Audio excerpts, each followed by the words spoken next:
12월 9일 KMA 뉴스브리핑 시작하겠습니다. 말기암 환자에게 산삼 약침을 놔주고 수천만 원을 받아챙긴 한의사가 법원의 철퇴를 맞았습니다. 지난 2012년 간암 말기 진단을 받은 A씨는 산삼 성분을 정맥에 투여하면 완치될 수 있다는 한의사의 말을 믿고 3개월간 3천만 원 넘게 들여서 산삼 약침을 맞았습니다. 하지만 환자 상태는 더 악화됐고 결국 전신에 암이 퍼져서 사망했습니다. 유족들은 한의사를 상대로 소송을 제기했는데요.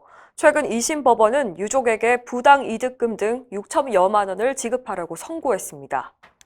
산삼 약침은 암 치료에 효능이 없고 이를 소개한 홈페이지 내용도 명백한 허위 과장 광고라는 게 재판부의 판단입니다.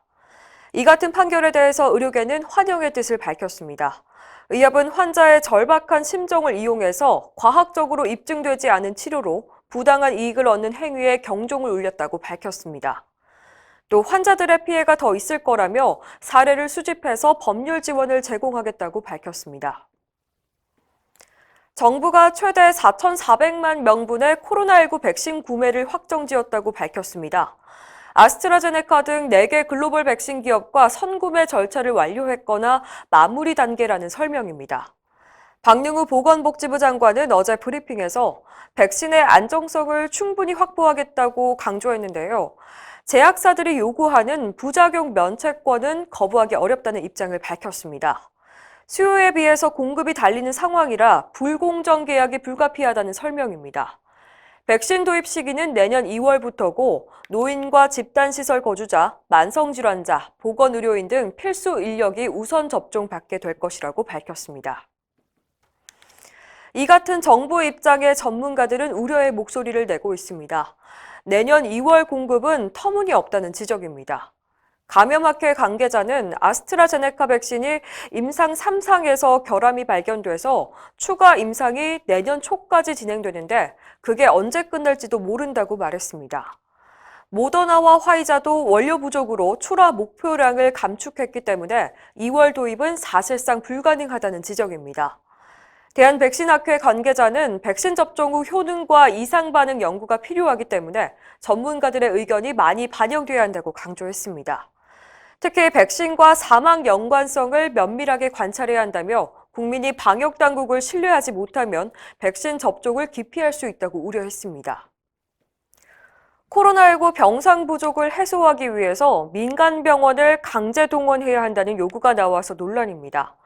서울의대 김윤 교수와 국립중앙의료원 정기현 원장은 최근 방역당국에 상급종합병원 병상 동원령을 선포해야 한다고 주장했는데요.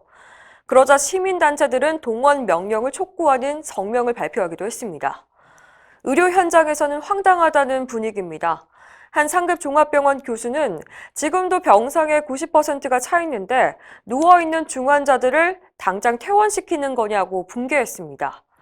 또 다른 교수는 중환자실은 개방형이어서 코로나 환자를 받으면 전체를 다 비워야 한다며 병상 동원은 현실을 모르는 주장이라고 꼬집었습니다.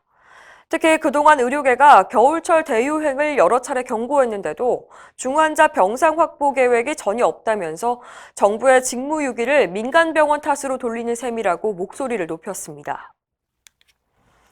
사회적 거리두기가 강화되면서 보건의료 단체들도 방역에 힘쓰고 있습니다. 대한의사협회는 어제부터 직원들의 재택근무를 교대로 실시하고 기자실을 폐쇄했습니다. 한국제약바이오협회는 외부인의 협회 출입을 금지했고 대한약사회는 방문객에 대한 방역 지침을 철저히 준수하고 있습니다. 병원들도 마찬가지인데요. 서울대병원의 경우에는 모든 오프라인 학회 참석을 금지했고 원내 행사도 참석 인원을 25인 미만으로 제한했습니다. 의협은 내일 오후 2시부터 코로나 방역의 현주소와 앞으로의 방향에 대한 온라인 토론회를 개최합니다. 저희 KMATV 생방송에 많은 관심과 시청 부탁드립니다.